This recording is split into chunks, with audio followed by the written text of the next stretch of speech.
because we aren't always included in the conversation. And we're like, in terms of like the link between cannabis and psychosis, they're like some of the most vulnerable people. So if it's just like adults or like older people saying like what we need, then it's not necessarily like applicable and it doesn't resonate in the same way as if we kind of like co-create something and make sure that it's like relevant and it's not just like exporting standards onto us. Youth want to hear from other youth. They don't necessarily want to get a lecture from an adult about why they should or shouldn't be using cannabis. Probably shouldn't. And I think there's a great diversity amongst our youth council here, so we're providing a lot of different perspectives and perspectives that hopefully resonate with people across the country, which is equally as diverse. There's a saying of nothing about us without us. And when it comes to stakeholder engagement, especially if it's related to young people, the first words are young people. So it's going to do an injustice if we don't engage that population in what we're doing.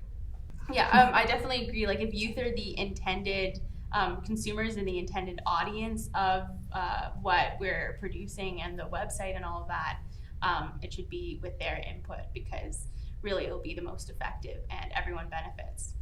I think again it tunes into that diversity piece that a lot of the people we're engaging with also may not have experienced an episode of psychosis or have used cannabis before either, but I think it's relevant to include that because those are still demographics that are present in our target population. I think too, like the having people of different lived experience or not having experience, make sure we're getting like a full spectrum of those experiences. So because people who maybe have tried and stopped versus people who continue to use it, like totally different experiences, but they could also have a lot of similarities. And I think that having all of us like in the room and sharing our experiences, we get to know like what was similar and what was different and maybe learn more about people who do use or people who don't use, and like have like we've had really intense but really like honest and vulnerable like conversations about it. So I think that it would maybe not have been the same, like because we're not all on the same page in regards to that, and that's been actually really helpful because we're able to challenge each other. And I like the idea of like different experiences. Yeah. Because like everyone has lived experience of some sort, whether that's with like smoking pot, psychosis, or like being a young person in Canada today as like we went through legalization, like being in a community, being with like a certain culture, being in a certain like group, school, whatever it may be, like location, we all have like an experience of some sort. And those experiences are like generalizable to like the people who are also in those like groups, settings, social locations. So if we only have like one voice represented, then we're kind of like skewing the conversation right from the start. Yeah, just because someone hasn't personally like used cannabis doesn't mean that cannabis hasn't touched their lives in some way, because just because it's like so prevalent in Canada now that most people will usually know someone who has used cannabis. And I think for us, like in being youth advocates for other people, part of that was we became advocates for ourselves first in trying to navigate the system. And so no matter our own beliefs about it, part of being part of these communities is that we also know we have our own biases, and it's getting the perspectives for other youth, but getting the perspectives for ourselves that we're learning from each other as well. So I guess like your question's kind of like how complicated it is and like whether we have like what it is that youth need in like this time of like information like deficit. And sometimes like it's all very muddled. Like a lot of the literature, you know, like you said, like there are some conflicting things, but there are tangible things that we have to say, or like information that we can share. And like I definitely trust the project and Cannabis and Psychosis and like Explore the Link in general to like be providing a resource that's really informative and provides a balanced conversation so people can really assess whether their usage is like good for them, you know, and that's on an individual basis. Yeah. And I think another point to bear in mind is we're just at the start of this project, and even legalization itself has been so recent. So I do think that perhaps we don't have all of the answers now, but I think we have a good place to start, and we'll be progressing throughout the duration of this project with more information to come. And I think that reminds us to be humble, in the sense that knowledge is evolving. Knowledge is not something that's static. What's considered best practice today might not be considered best practice a year from now. And the analogy I like to think of is the tortoise and the hare, in a sense that society moves very quickly. It evolves at the rate of the rabbit that's running ahead. But then best practices and guidelines tend to lag behind as the tortoise. But what we need to do is to be continuously evolving our knowledge, continuously educating ourselves, and finding what works best for young people.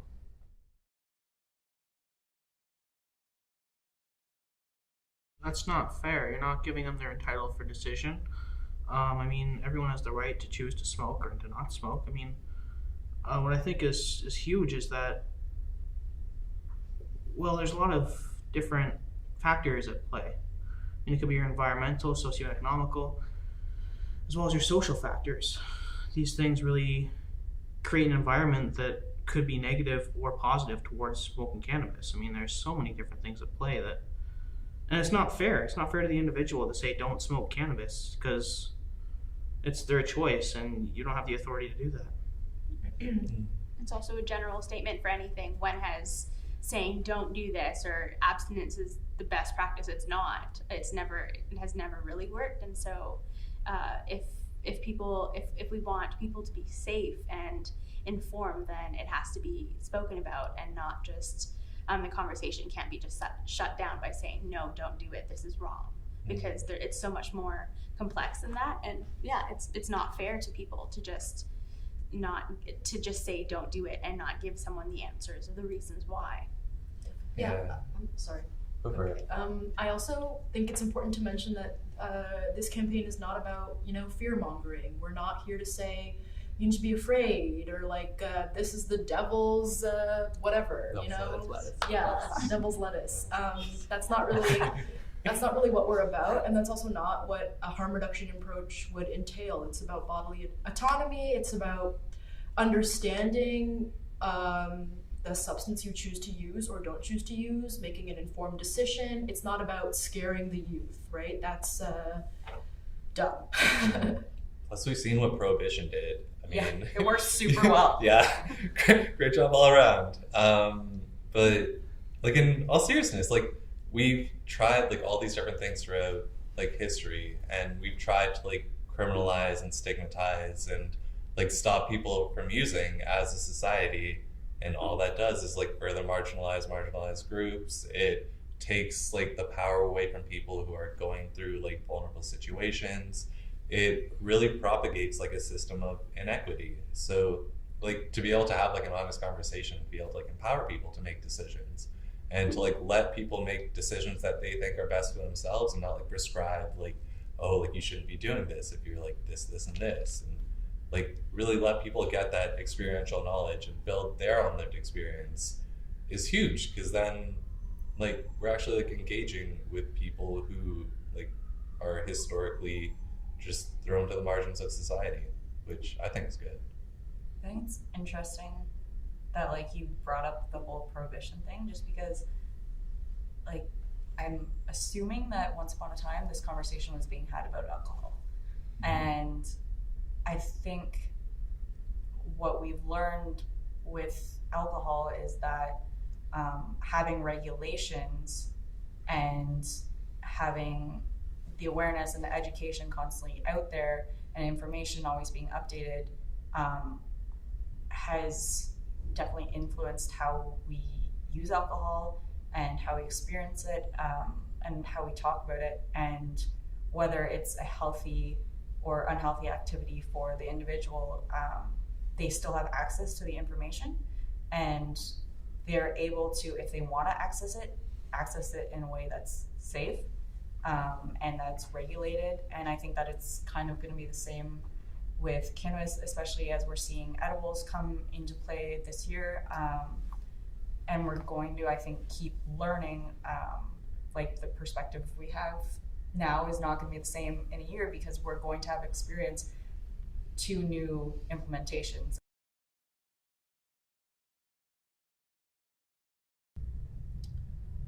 think the rhetoric we use to talk about mental health in general needs to be transformed, and it needs to extend beyond just depression and anxiety. And that's not to say that those things don't need to be discussed, but they're only 2 points on a much greater spectrum of where people might stand with their mental wellness. And I think psychosis is a big example of that, and that's why this project is so important, is that, you know, we're really hoping to be an initiative that does that, that extends beyond the common rhetoric, and that hopefully raises awareness.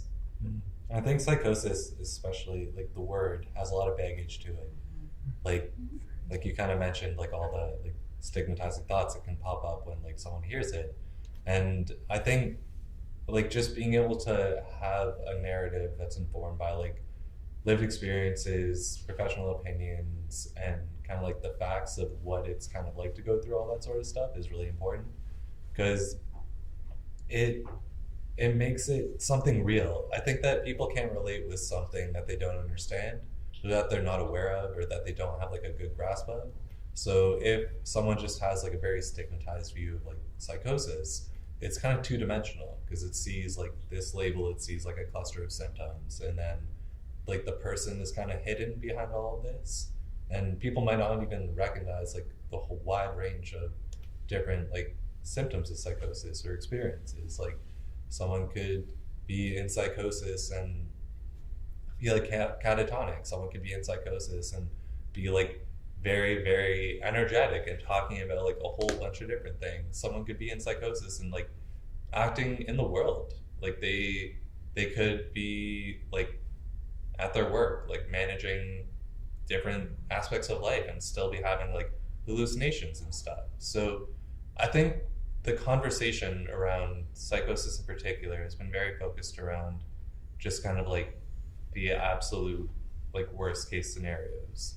And like anything, those are outliers. Like there's a lot of people who go through psychosis and have like productive, meaningful lives. Like I've gone through psychosis and I don't know, I think I turned out decent so far, hopefully. Okay. We'll keep you.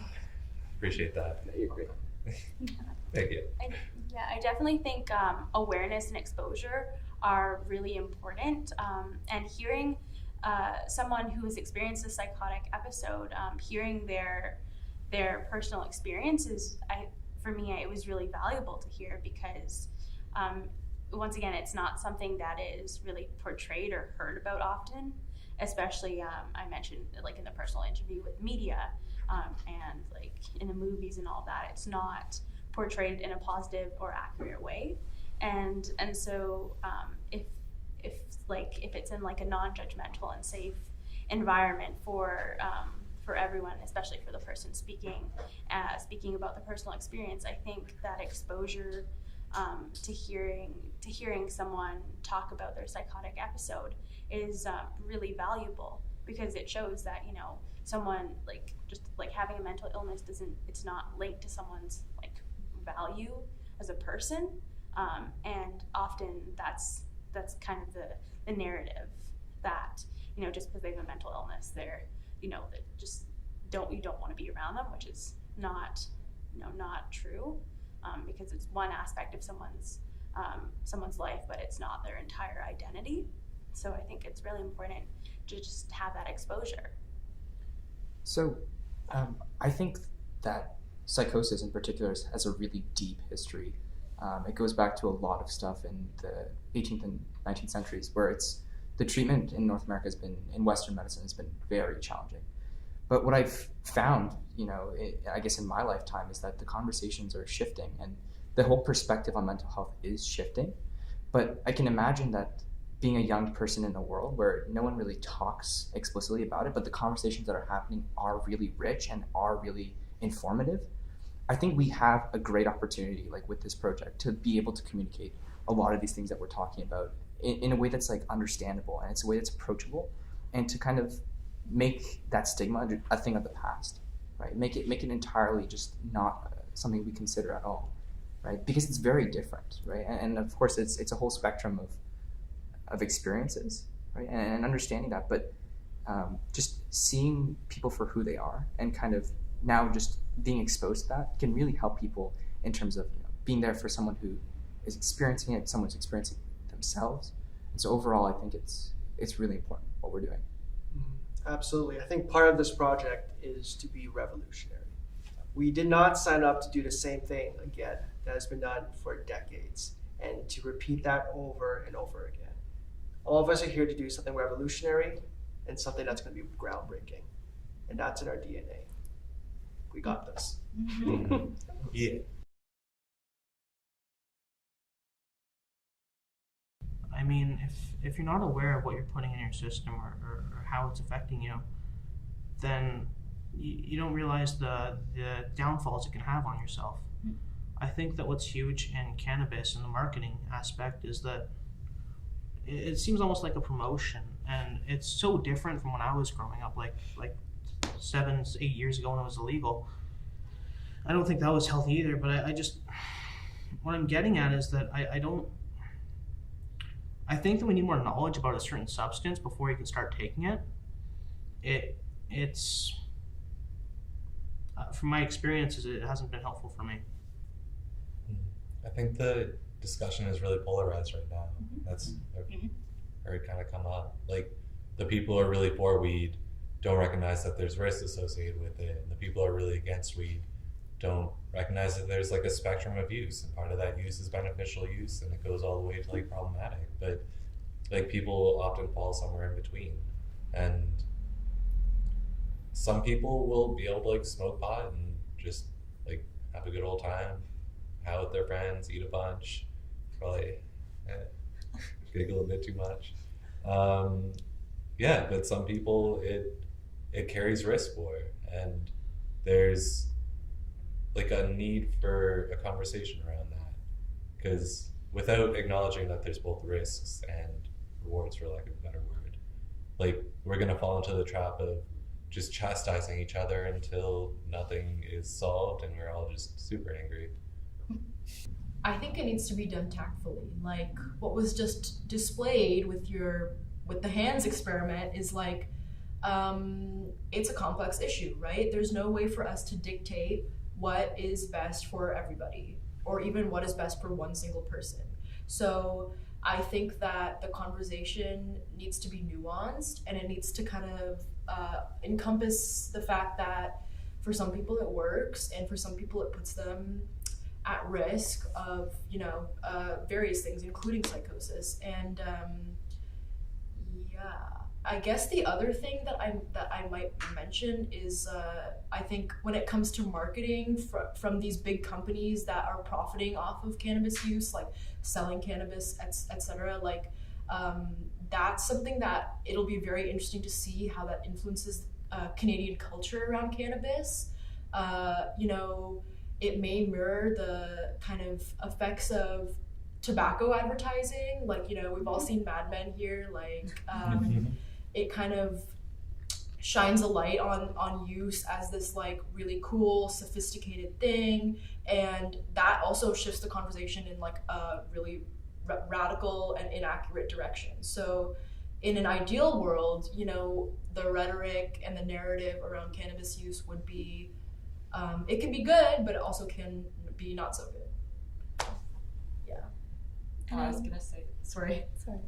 I think legalization is also often equated with safety, and you shouldn't, like, a small little label on the side of your cannabis is not enough information to tell you about your own risk, but you also shouldn't need a degree in psychology to understand your own risk. And so we need to provide balanced information and through a harm reduction approach, but we also need to consider why people are using cannabis in the first place. And it can be recreational and it can be fun, but it also can be to cope, and it can be to address mental health issues. And so it's a lot easier to access cannabis than it is to get a counselor.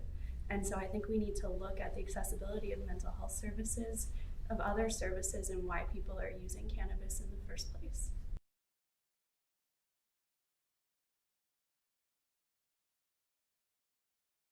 Oh, well, I was like nodding vigorously because, like, yes, we need mental health reform. Yeah, I mean, cannabis, it's got its appeals, and it's you know, it's a drug, right? At the end of the day, it is a compound that does stuff to your brain, and you'll feel things, right? Your perceptions will change. People do it to have fun, to, you know, have a good time, to hang out, to listen to music.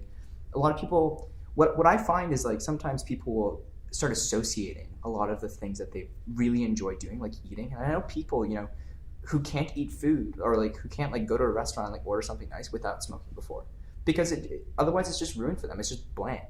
I know that wasn't exactly the question, but like people use it for a variety of reasons, and there's, you know, a lot to be said about the medical applications of CBD-based products. So with pain management, with chronic, again, the chronic pain stuff with people, it sometimes helps people with insomnia as well. But yeah, no, there's a whole slew of reasons why someone would want to use cannabis. Another reason would be, I mean, your environment. Environment is huge, depending on where you grew up, what your culture is like in the area and neighborhood that you live in, your community, who's accessed in your community. On top of that, coping. It's a huge coping mechanism. It's not if you're smoking, it's not necessarily healthy, but it is a useful coping mechanism. I think a lot of reflection is needed to take place in order to find out what's best for the individual. I think identity is a piece of it too. For sure. Yeah, like when I started smoking, it was because the stoners. Yeah, like For sure. yeah, it seemed like a vibe. So tried it out, and then like it worked for a bit. Like I enjoyed it. I had like a peer group who used, and we were all like kind of hanging out. But I think like when I started wasn't like when I started, it didn't stay the same reason for the entire time. So like because I started for the vibe, I didn't really question it as it like progressed. So like as my use changed, like my reasons for using changed too, and like its role in my life got shifted. So when I just like started out just because like it seemed like something to do, and I liked the culture around it. It seemed like very counterculture, like Chill. yeah. Like it shifted. So like my mental health started to shift with it. I started to use it to cope. I started to like isolate from people because of my use. I started to want to like really use just for everything, like to feel good, because I didn't feel good with myself. And like that's when it becomes a problem. Like I like the non-saying like things work until they don't. And like that's the thing about like drugs. Like the reason people use them is because they're effective at like changing your perception. Like that's their entire use in society. So like I'm not saying that's a bad thing. I'm saying if people's reasons for using change and people's reactions from that use change, there needs to be like a reflection, and people need to figure out like what is happening in their lives and why are they using this, and like what is this use going to look like down the road in terms of like what they want to accomplish, who they want to be, and see if it all lines up.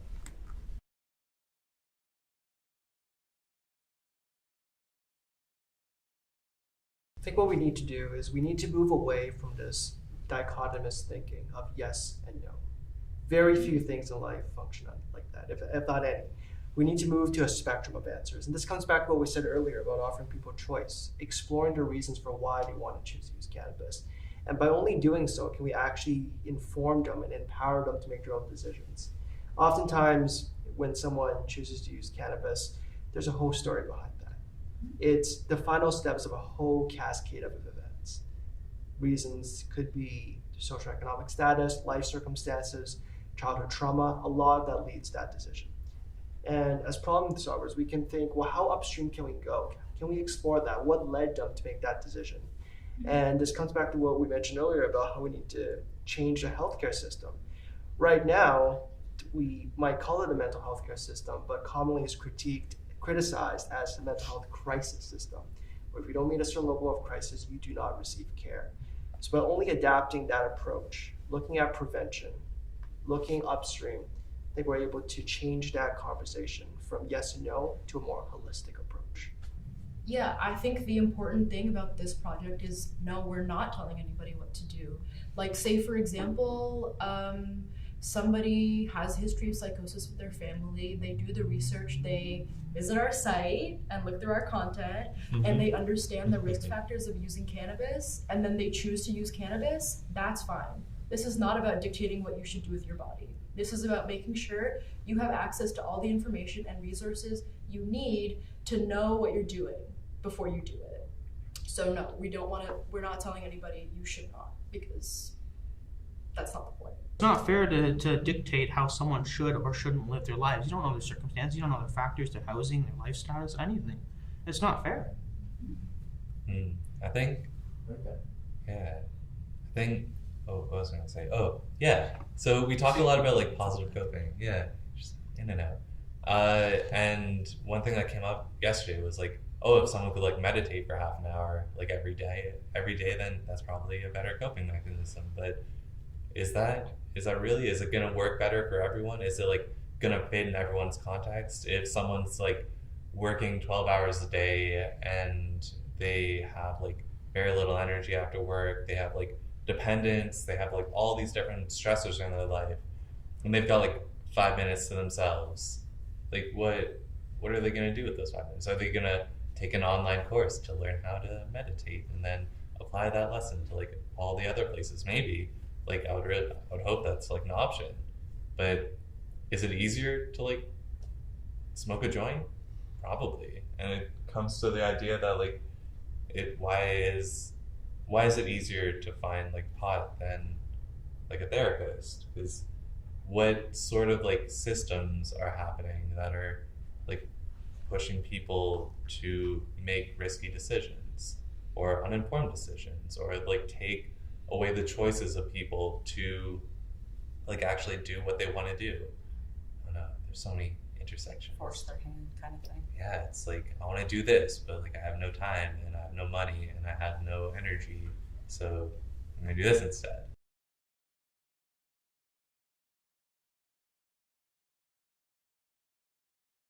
The question that I would probably want to ask myself when reflecting on my own use and my own choices will always be like, am I doing this for the right reasons? Am I doing this to please somebody else? Am I doing this to fit in? Am I doing this to like self-medicate? Like there are, we already discussed, there's a host of reasons, but like, am I doing this for the reason that's the best reason for me? Yeah, I think I would ask, do I already feel good, and am I using cannabis to feel better, or am I using cannabis to escape a bad feeling, to forget about something, to let something go for a while? It doesn't necessarily mean you shouldn't do it, but I think you should still ask yourself the question and reflect on that. What would your life look like if cannabis didn't exist? I ask myself that quite a bit. And what's the answer you got from that? It would look a lot different. In a good way? I think so. I think so. I think I would be curious about, if I were to consider like my own use or the use of even like a friend, it would be, I guess, what role and relationship would the use play in that person's life? So, and what threshold, I guess, would it change the relationship?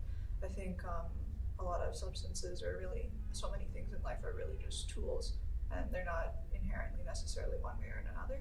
It just depends on your experience, and if it's intended to be one way and it's what you want, then people consider that a benefit, but the same thing in a different context might be considered a negative thing or a side effect, right? So it's very much how it fits to the context, not how it is inherently. I would ask, how can I use cannabis more safely? And that is why a big theme of our project is harm reduction. So a couple questions I think I would want people to ask themselves after like considering our information would be like what did I learn, and how am I going to use it to affect or not affect my decision? Also, if there's knowledge that I've learned that other people in my life could benefit from learning. And I think also just to reflect with yourself, like Mario was saying about having the dialogue. So just taking that information and like bringing it into your like your family, your friends group, your school, your workplace, whatever, and just being like, just having an honest conversation about it with the knowledge that you've learned, because I think one, you're increasing access to information, but I also think that you're able, by sharing that information, to help someone else make an informed choice, and also just continuing the dialogue and continuing the openness, which is changing the entire culture around cannabis. And you know, if you're including the conversation around psychosis in that, something I wanted to touch on earlier was when Elias was talking about, you know, your own lived experience with psychosis. And I think we know from, at least with my experience, and I think the experience of several people in the room, is that contact-based education is like life-changing, because you realize when you talk to people that have experienced these different life events that you know, they're still real people, and that is not their identity. It's just a part of their life and a part of their identity, and then it becomes real. It's not this problem that's existing way over there. It's, you know, it's, oh, so this could be my best friend, this could be my brother, this could be my wife, my sister, or whatever. And it's about making that human again. So I think that that's just how that dialogue continues that conversation. It's making those connections and just bringing the humanness back into what's become a ongoing rhetoric.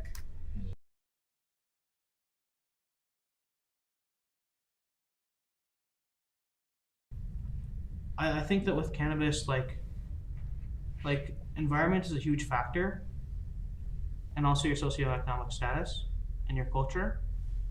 So I'm not saying don't use, I'm just saying take a look at how does it affect you mentally, spiritually, emotionally, and physically. I think a lot of people coming to the website might be supporting someone they care about who might be experiencing psychosis or schizophrenia, and they might blame themselves for not stopping that person from using cannabis because that link is unclear about how they're related. And personally, I've been supporting my brother with schizophrenia for 7 years, and he did use cannabis before he was diagnosed. And it took me a long time to understand that that diagnosis probably would have happened anyways, whether or not he used cannabis. And so I really just want to make sure that people don't blame themselves for not stopping their loved ones from using cannabis. At the end of the day, it's an individual decision, and we can't determine mental health outcomes. Yeah. Can I say just like recovery is possible? Like we're talking about like risks and stuff, but like I don't want like the conversation to be like mental illness is bad, because it's tough, it's an experience, and it's like a whole range of like challenges, I guess. But like I've grown a lot through it. Like I've been able to like go through these experiences, and like my life is kind of like predicated on having gone through those experiences now. And I think my like worldview and who I am is like stronger than what it was before, because often the narrative is like oh, like don't worry, like we're gonna like help you out, like here's my pity, here you go. So like it is hard and it is difficult, but it's not like the end of the line for everyone. Like some people get lost in the fray, but on the whole, recovery is possible. And like being aware of like the risks can help people to like get the support that they need earlier, or when they need it, or when they're ready for it. And like even if someone experiences harms from like cannabis use, it doesn't mean that like their life is just kind of like done. It's been great having this conversation and hearing all these perspectives, and I think what we're preparing with the site is going to be a lot of resources. And when you're considering your cannabis use, just try and be healthy. You know, it's figure out what works for you, and don't be afraid to, you know, seek the resources if you need them, and they're all there. I would say thank you so much for visiting our website. Thank you for visiting our website. We've put a lot of work as a team to do this well. And our goal is to do this right as best as we can. We're not here to do the same thing again and over and repeat what's been done for 10, 20, 30 years. We're here to do something revolutionary, something groundbreaking. And you, for making the choice to visit our website, is the right choice towards the first step.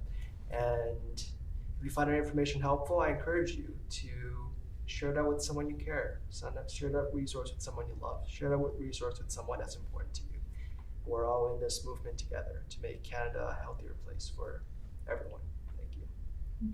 What's the website? Cannabis and psychosis.ca. 1, 2, 3. Cannabis and psychosis.ca.